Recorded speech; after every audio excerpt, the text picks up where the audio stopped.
Miarabantsika rehetra amin'ny anaran'ny Tompo.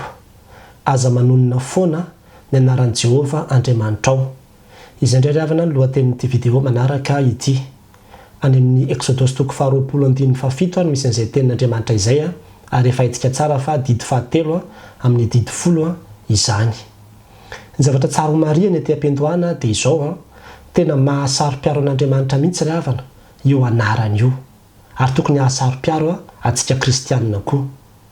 Ny Ezekiela 4:30 ohatra dia miresaka ny amin'ny hoe hanao fanekena vaovao Andriamanitra. Amin'ny 2:20 dia ambarany amin'ny hoe ny antony anaovan'Andriamanitra ilay fanekena vaovao izay hamonjena ny olona dia tsy noho ny aminareo izy ny anaovako an'izany fa noho ny anarako masina. 2:30 ho hamasiniko ny anarako lehibe ozy izy izay efa nolotonareo tany amin'ny Jentilisa. Izany hoe tena mahasarotony azy ilay anarany ka nahatonga azy hanao fanekena vaovao mihitsy mba hahafahana manarina an'izay le hoe voaloto ny anarana izay. Ary tadio tsara fa itsika dia mahay le hoe ataoko mahalala ny anarako. Raha vao miteny an'izay le olona dia tena haneho ny heriny sy ny fahalehibiazana izy zany izay ny dikany. Ary tahaka izany koa ry havana io anaran'Andriamanitra io. Ny herin'Andriamanitra efa nambarany hoe ny anarako lehibe, ny fahamasinan'Andriamanitra ny anarako masina ozy izy. Dia ao ambadika io anarany io daholo. Ny voninahiny, ny fahiziny ozy izy tamin'ny Mosesy ny amin'ny hoe ny anarako ozy izy dia izao ilay izy atrairay ka ho mandrakizay. Ny maha-Andriamanitra azy mihitsy dia ao ambadika io anarany io.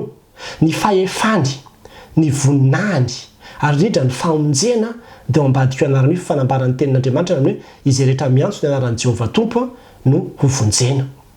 Tena anarana saropady io ary anarana misy mistera, anarana mahagaga io. Tsy tokony ho ampiasaina amin'ny zavatra tsy misy dikany fa tokony ho hamasinina. Izay ny dikany io didy 7 io. Ary izany nahatonga an'i Jesosy Tompo hiteny any Mateo 4:9-7 amin'ny hoe rehefa nampianatra antsika hivavaka izy dia izao ny fehezanteny voalohany indrindra ho hamasinina ny anaranao. Misy dikany izany matoa izay no zavatra voalohany indrindra izay nambaran'i Jesosy Kristy rehefa nampianatra antsika hivavaka izy. Misy endrika isan-karazany mantsy ry havana isehon'ny fandikatsika an'io didy 7 io ary indray tsy hapozipotsika fa itsika dia manao an'ilay izy. Ny endrika voalohany aloha dia ity: ataon'ny olona hoentina mandainga ny anaran'Andriamanitra.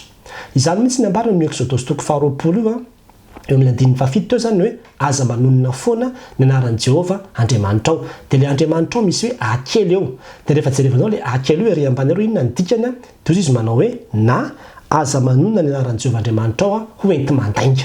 Zay zany aloha ny voalohany indrindra. Misy olona dia mandainga izy dia menina mihitsy izy nefa izy ny amin'ny hoe tena marina mafy ao anatrehan'Andriamanitra tena tsy nanao an'izany ilay anaran'Andriamanitra zany ohatry ny hoe hanamarinana ny tenany. Hoe satria efa miantso anaran'Andriamanitra dia tsy nanao azany matoa mahasamy teny izany. Nefa miantso an'Andriamanitra izy zany hanatrika an'ilay zavatra izay ataony eo nefa hanamarina ilay zavatra ratsy izay ataony zany ny tadiaviny. Dia tena lasa misy lainga ilay izy fiatsaram-belatsia entiny hanaromana ny ratsy ataony zany ny anaran'Andriamanitra amin'izay fotoana izay dia izay ilay antsoina hoe manonona foana ny anaran'Andriamanitra. Dia ohatr'izany koa ny olona sasany manompo sampy dia eny am-panompoana sampy dia vakina ny salamo, vakina amin'ny baiboly, ataony hira firandray FFPM, ataony iraina izany an-danitra. Ohatra ny mieritreritra izy ny amin'ny hoe rehefa atao zany rehetrarehetra zany dia lasa masina ilay fanompoan-tsampy izay ataony. Tena fanononana foana ny anaran'Andriamanitra koa zany satria tonononao any amin'ny toerana tsy tokony hanonona azy ny anaran'Andriamanitra. Ampiasainao amin'ny fanompoan-tsampy ve ny anaran'Andriamanitra? Zava-doza zany. Tsy izy mihitsy zany. Ary misy olona koa dia asa milaza izy hoe manana don, manana fanomezam-pahasoavana dia manasitrana, manao an'ity zavatra isan-karazany ity dia hoe le olona nery pastera tena mivavaka mihitsy zany fa tsy hoe anina asino mivavaka ianao, apresiana anao hivavaka sy ohatran'izany rehefa makany aminy. Dia indraindray kalan'oro le hery miasa ao anatiny. Fitsy tsy tenanao an'izany mihitsy fa mody miafinafina ao ambadika ilay mivavaka izy. Ampiasainy amin'ny zavatra ratsy ny anaran'Andriamanitra. Dia mila mitandrina ao anatin'izay fa tsy tonga dia sodoka fotsiny hoe raha vao misy olona mampiasa ny anaran'Andriamanitra dia tonga dia izy zany fa be dia be mihitsy ny olona izay mampiasa ny anaran'Andriamanitra io hoentiny mahazo tombotsoa, hoentiny mandainga, entiny manao an'ity karazany zavatra rehetrarehetra ity. Ary izay mihitsy ilay hoe aza manonona foana ny anaran'i Jehova Andriamanitra ao. Ny zavatra faharoa koa dia izao, ity koa malaza be ilay hoe ataon'ny olona hanaovana blagy, atsikana, fampimehezana ny anaran'Andriamanitra.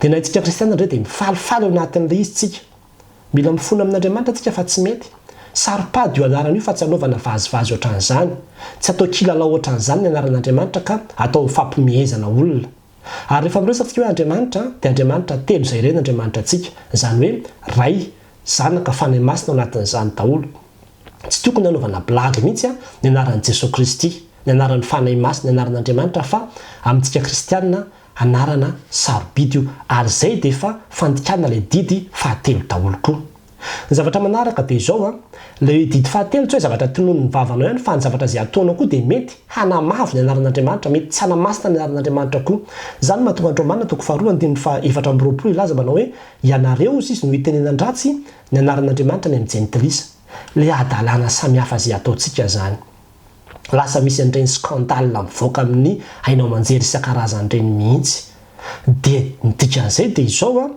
lasa hanamavona ny anaran'Andriamanitra tsika amin'izay fotoana izay hitenenan-dratsy ny anaran'Andriamanitra ny amin'ny jentilisany amin'ny hoe zao mihitsy ilay tsy hivavahako zao ve ny mba atao hoe mivavaka zao ve metsara vela tsy fotsiny ao ilay mpivavaka hitanareo fa zao mihitsy ilay maharatsy an'ity fivavahany ity dia lasa hamavony olona ny anaran'Andriamanitra itsika ny amin'ny mahakristianina antsika dia mitondra ny anaran'i Kristy tsika izany izay ny dikany izay ny mahakristianina antsika ka tena mila mitandrina tsika amin'ny zavatra tritra fa ny fietsika izay ataontsika koa dia mety hanamavo ny anaran'Andriamanitra ary mety ho fandikana ilay didy fahatelo daholo koa izany satria mila hamasinina io anaran'Andriamanitra io hamasino tsy amin'ny vavanao fotsiny fa hamasino amin'ny fietsika izay ataonao koa ny anaran'Andriamanitra ny zavatra farany dia ilay tena hoe mampiasa ny anaran'Andriamanitra amina zavatra tsy misy dikany tsy misy tanjona izay mihitsy ny dikany hoe foana zava-poana amina zavatra tsy misy tiantony izany hoe lasa ohatrany hoe zavatra tsotra